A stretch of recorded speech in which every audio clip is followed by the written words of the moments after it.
하나님은 감사할 수 없을 때, 방법이 없을 때, 길이 없을 때, 나의 한계를 느낄 때, 그때가 기적의 주인공이 되는 첫 걸음이 됩니다. 어떤 상황이 오든 낙심하지만 말고 믿음이 약해지지만 않고 기도한다면 여러분은 기적의 주인공이 될 것입니다. 그래서 오늘 본문의 말씀의 제목을 기적의 주인공이 되려면 그렇게 말씀을 준비했습니다. 이게 이 산더러 들려 바다에 던져지라 하는 이 말씀은 히브리어과 헬라어 원문에 보면 과장법이에요. 과장법. 바꾸어서 말하면 자기의 진짜 하나의 사건을 두고 그 사건을 산에다가 비교해서 표현할 때 쓰는 단어입니다. 사람이 보기에는 불가능해 보이는 문제도 믿음으로 가능하다라는 말씀을 오늘 핵심적으로 우리에게 전해주고 계십니다. 그러니까 우리 본문의 핵심은 말하는 것이 이루어질 줄 믿고 마음에 의심하지 않는 것이 팩트예요. 마음에서 혼란하고 어려워하고 두려워하고 괴로워하고 불안해하고 염려가 있으면 이미 믿음의 궤도를 벗어난 것입니다. 성경은 단언합니다. 믿으면 그대로 되리라. 그러니까 우리가 어떤 상황에도 낙심하지 마십시오. 100세 해도 아들을 낳을 수 있어요. 사자굴에 들어가도 살아나올 수 있습니다. 우리가 믿는 하나님은 그렇게 위대한 분이십니다. 자, 그래서 오늘 본문은 핵심의 첫 번째가 뭐냐면 믿음은 말에서 드러난다는 겁니다. 오늘 본문 보셨지만 이 산더러 들려 바다에 던져지려 하며 그 말하는 것이라고 표현합니다. 그러니까 믿음이 있느냐 없느냐는 그 입에서 다 증명이 돼요. 왜? 사람은 마음에 있는 것을 입으로 드러내기 때문입니다. 벌써 우리의 이 언어가 불안해하고 염려하고 근심하고 한숨 쉬고 있다면 우리 마음은 많이 흔들려 있는 거예요. 그러나 이 믿음이 견고한 사람들은 일언입니다. 일구일언을 합니다. 하늘이 무너져도 절대 하나님께 감사했던 이 기도를 멈추지 않는다는 겁니다. 그래서 우리가 이 말하는 것이 이루어질 줄 믿어야 기적이 일어나는 거예요. 대부분 제가 이스라엘에서 공부하면서 히브리인들, 히브리인 중에 히브리인의 피를 이어받은 이 자녀들이 있습니다. 그들 중에 바리새인이 있고 사두개인이 있고 제사장이 있고 대제사장이 있고 레위인들이 있습니다. 그들은 항상 이 언어가 선민 의식이 아주 강합니다. 항상 자녀들에게 오늘 하나님께 몇 번 기도해 보았니? 오늘 혹시 하나님을 배웠니? 이렇게 질문을 해요. 그러니까 이 질문하는 수준이 우리와 달라요. 나는 여러분도 오늘 내가 하나님을 몇 번 배웠지? 좀 이런 고민을 해봤으면 좋겠어요. 그것이 신앙의 지름길이거든요. 사실은 기적의 지름길이에요. 그리고 항상 이 유대인들은 언어가 굉장히 간략하면서 긍정적입니다. 왜? 야훼 하나님은 우리 민족과 함께 하신다. 항상 그 신앙심이 누구든 물어보면 이 말은 자연스럽게 나옵니다. 오늘 저와 여러분도 누가 턱 치면 주님이 함께 하십니다. 얼마나 멋있습니까? 좀 그래야 되는데 오늘 진짜 일 안 된다. 진짜 안 되는 겁니다. 야, 오늘 진짜 일이 되네. 이래야 되는 겁니다. 그러니까 그 상황 속에서 언어로 승리하시라는 얘기입니다. 오늘 이 본문의 핵심은 그거예요. 네 언어에 달려있다는 겁니다. 네 속에 믿음이 오거든 입으로 명령하라는 겁니다.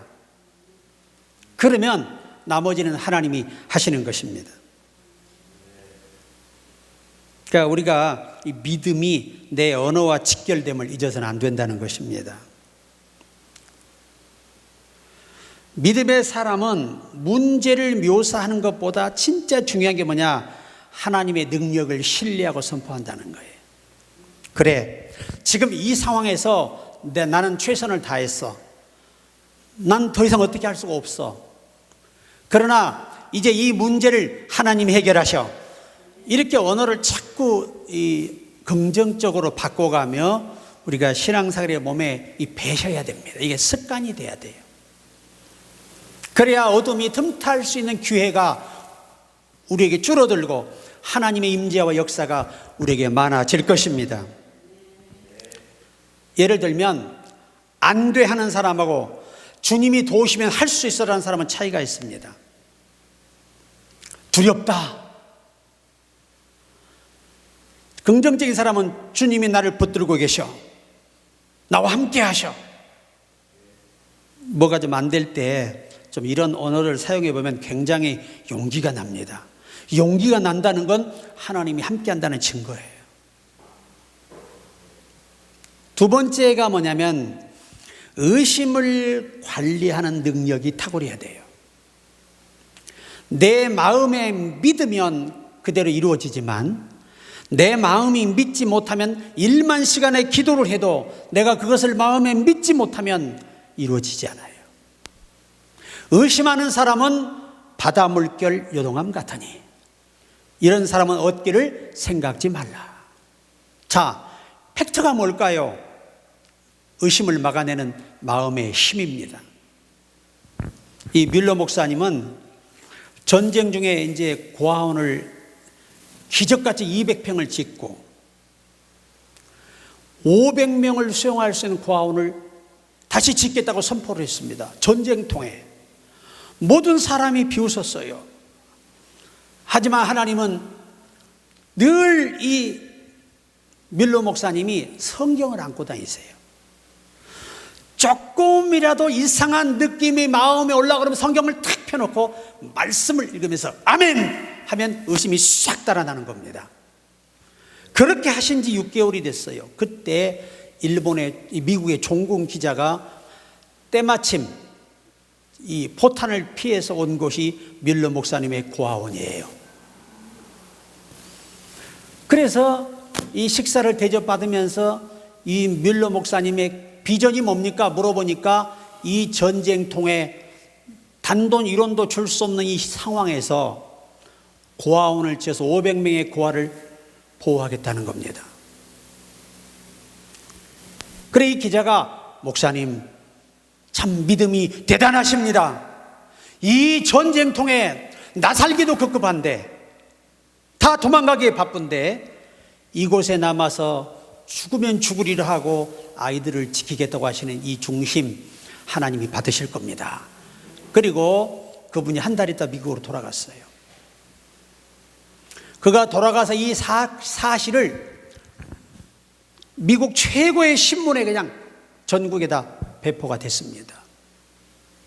그때 미국의 부호들이 그 간증을 듣고 감동이 돼서 이구동성으로 후원금을 보냅니다. 건축원금을. 그래서 500명 수용할 고아원을 짓는 게 아니라 1000명을 수용할 수 있는 대형 고아원을 짓고도 돈이 남았습니다. 사람은 할 수 없으되 하나님은 하시느니라. 사람이 못 도우면 천사를 보내서라도 까마귀를 보내서라도 낙타를 보내서라도 도우시는 그 하나님이 우리의 하나님이십니다. 결코 우리는 낙심할 일이 없다는 겁니다. 현실에 만족하지 마라. 더 큰 것을 예비하신 하나님을 바라보며 꿈을 키우시라는 겁니다. 인간은요 본능적으로 의심하고 불안하고 약해져요. 어떤 상황에 직면하게 되면은. 그래서 예수님은 의심의 자체를 질책하기보다 의심을 마음에 품어 키우지 말라고 말씀하시는 거예요. 사람의 마음에 불안이 들어오면 아무것도 할 수 없게 돼요. 모든 게 깜깜해집니다. 그래서 조금이라도 여러분이 하는 일에 기도하며 가는 길에 조금이라도 불안한 마음이 들어온다면 성경을 펼치시고 아니면 하나님 말씀을 외우십시오. 두려워 말라 내가 너와 함께함이라 놀라지 말라 나는 내 하나님이 됨이니라. 여호와는 나의 목자시니 내게 부족함이 없으리로다. 하나님, 내게 부족함이 없게 주셔서 감사합니다. 이렇게 기도하시라는 겁니다. 기적은 배짱이 크고 엄청난 추진력이 있고 그런 데서 오는 게 아니에요. 의심하지 아니하고 낙심하지 아니하고 평안을 유지하며 묵묵히 믿음으로 그 길을 가는 것이 기적의 주인공이 되는 것입니다. 그러니까 의심이 들어오면 항상 말씀을 묵상하는 게 최고예요. 왜? 믿음은 들음에서 나기 때문입니다. 너희가 감사함으로 아뢰라. 평강에 뛰어난 하나님이 너희 마음과 생각을 지켜주시리라.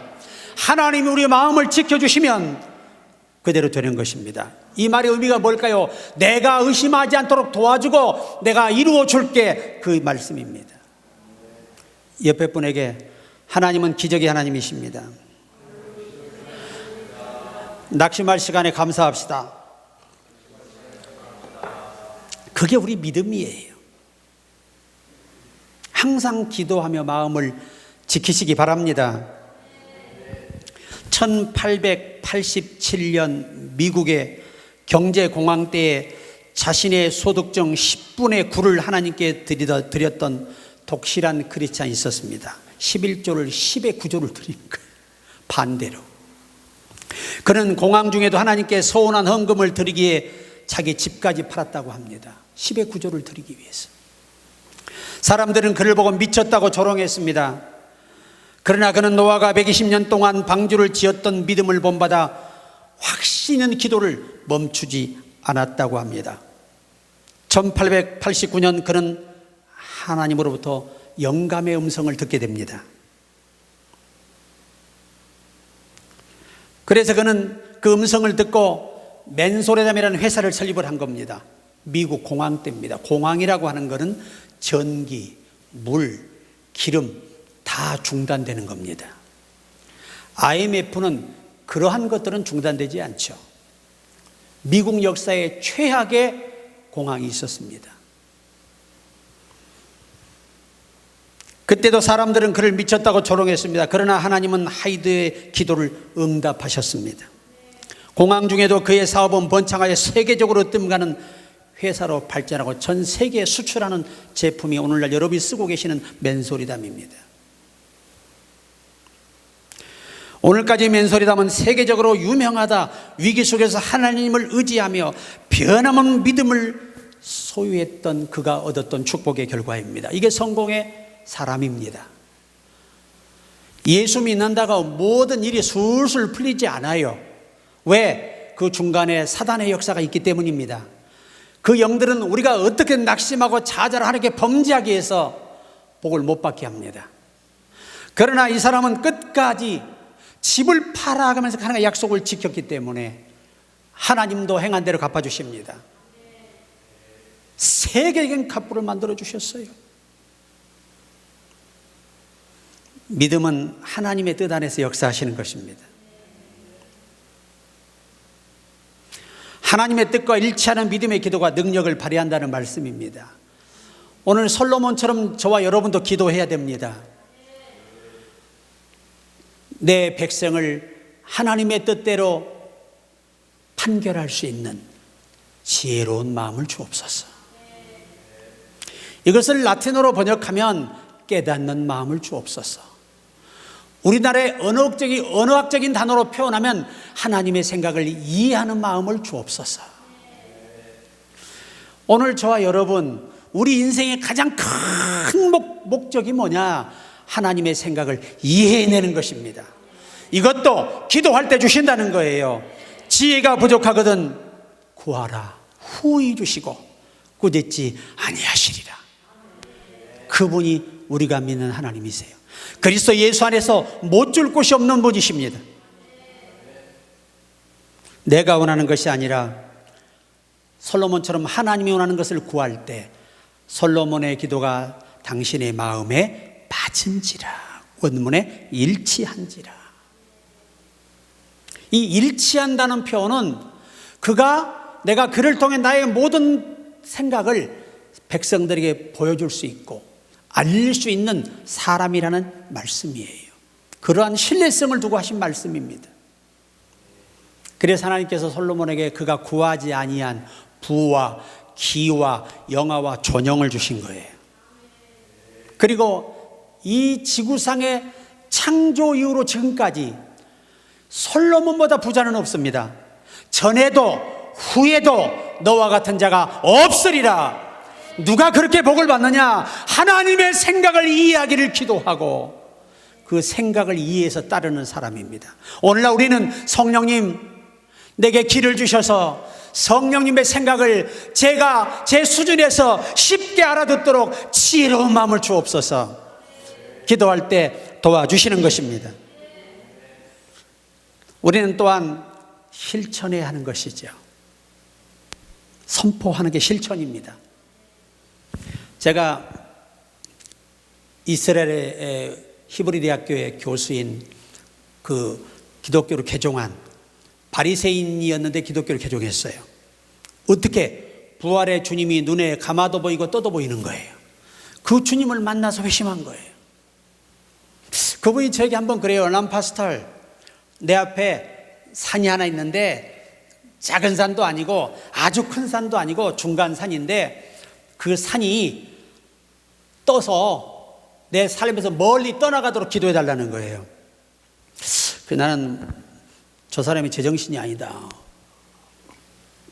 아니 무슨 재주로 산을 들어서 던지냔 말이에요. 다시 물었어요.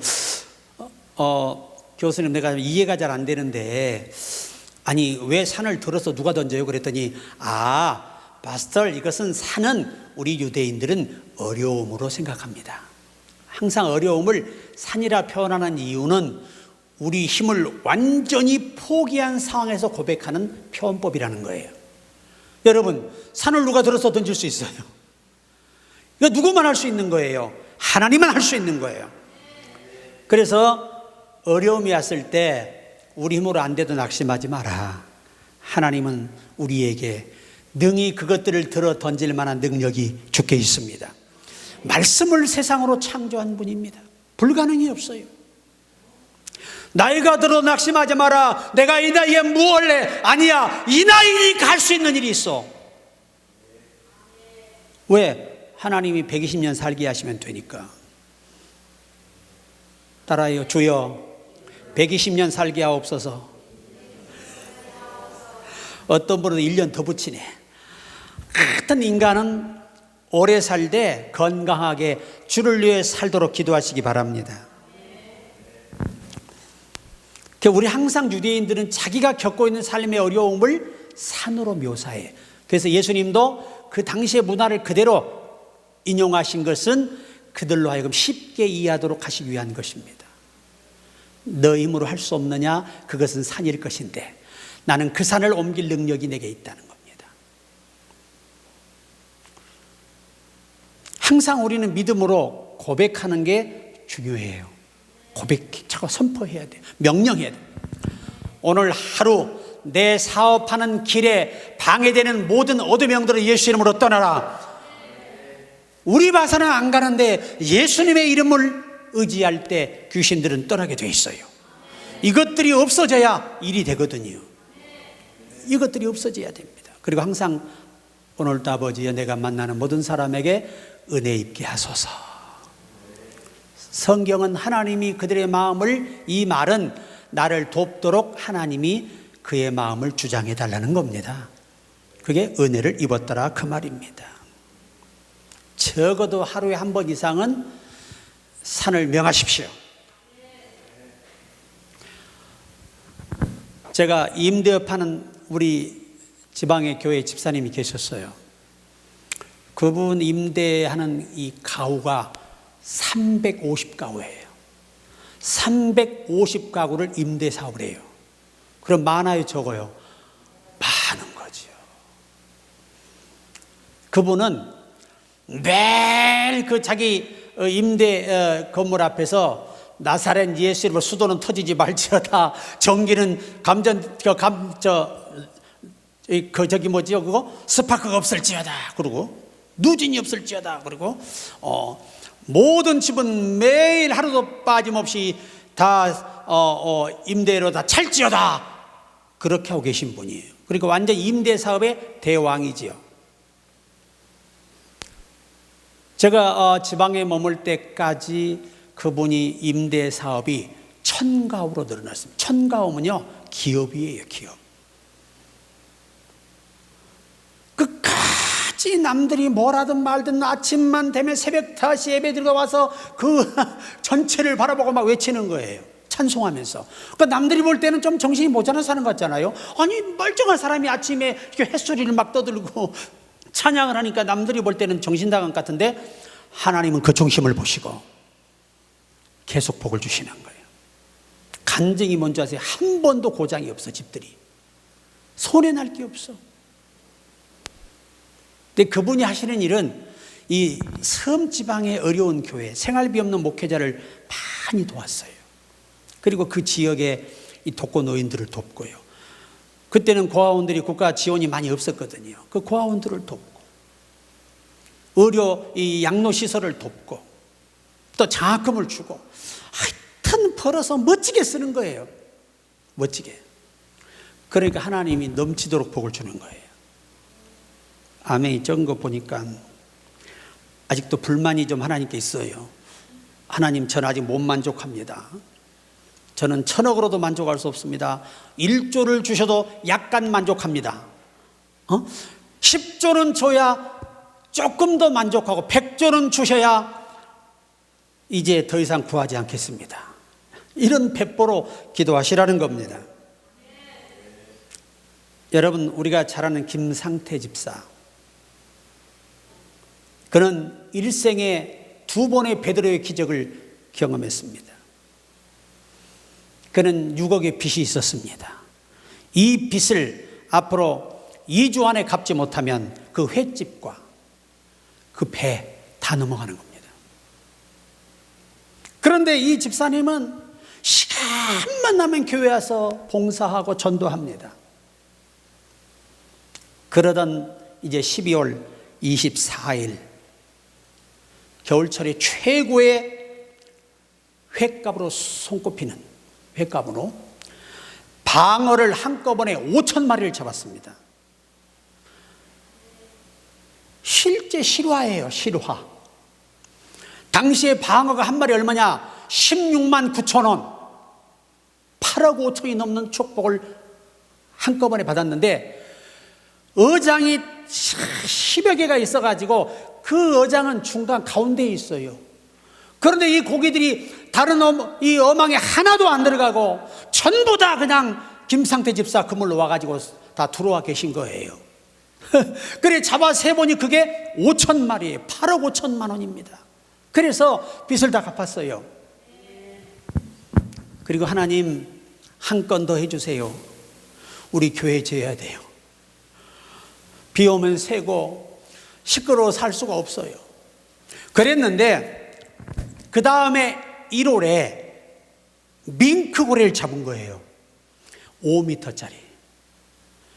당시에 밍크고래 우리나라에 2014년에 그때 팔릴 때 최고로 비싼 밍크고래가 1억 7,700 얼마예요. 그런데 요 김상태 집사가 잡을 때는 조금 가격이 떨어져 가지고 5천만 원을 받았어요. 아멘이 안 되시는구나. 너무 작아서. 세상에 다른 사람은 다 빈배로 오는데 이 김상태 집사님만 5m짜리 고래를 싣고 들어온 거예요. 그거 팔고 이제 빚이 없잖아요. 은행빚 내 교회에 건축원금을 내고 그때부터 교회 건축에 전념을 해요. 아니 집사님 일 안 나가세요? 그러면 목사님 보셨잖아요. 한 방에 밍크 한 방에 5,000마리예요. 내가 하나님을 기쁘시게 하면 저 걱정하지 않아요. 그리고 했잖아요. 성전이 완공이 됐어요. 크지도 않습니다. 아담하지만 아름답습니다. 그런데 그 성전 짓고 이제 첫 배를 나가는데 예배를 드리고 배 선상 예배 드리고 출발했어요. 그런데 이번에는 밍크고래 7m짜리를 잡았어요. 그래서 그것이 1억 1천만 원. 짭짤하다. 여러분, 배 한 번 나가 1억 1천만 원 싣고 오면 기분이 어떨까요? 다들 놀라는 표정도 아니야. 내가 아니니까. 그런데 놀라는 표정을 지으세요. 나도 그런 축복이 옵니다. 우리와 똑같은 사람이에요. 똑같은 사람. 하나님은 심지 않은 데서 거두지 않아요. 작은 거라도 믿음으로 우리가 여러분의 인생길을 위해 심을 때 인생길에 100배의 축복이 오는 것입니다. 김상태 이사님은 그 성전 지을 때 그렇게 행복하더래요. 결론입니다. 우리는 로마서 4장 19절 말씀을 붙잡으십시오. 그가 100세나 되어 자기 몸이 죽은 것 같고 사라의 태가 죽은 것 같음을 알고도 믿음이 약하여지지 아니하고 100살 90살입니다. 그런데 하나님의 약속의 말씀을 믿고 당신과 나는 아들을 낳을 거야. 말하기도 쑥스러워. 그렇죠? 우리가 여러분 여성들은 그거 끊어지면 방법이 없어요. 그런데 100살 90살에 아이를 기다린다는 게 얼마나 행복한 일이에요. 깝깝하기도 하지만 그렇죠? 이걸 할아버지 할머니가 나가지고 어떻게 할 거예요? 그런데 잘 키웠어요. 잘 키웠습니다. 그렇다고 여러분들에게 독생자를 구하라는 건 아니고요. 너무 무리수를 던지지 마시라는 거예요. 제가 말하는 팩트는 믿음이 약하여지지 말라는 겁니다. 거기에서 모든 기적의 결과가 옵니다. 그러므로 여러분, 우리 앞에 내 힘으로 참 그 앞에 있는 산을 옮길 수 없을 것 같아도 그것이 하나님이 나를 도우시는 기회의 시작이라는 겁니다.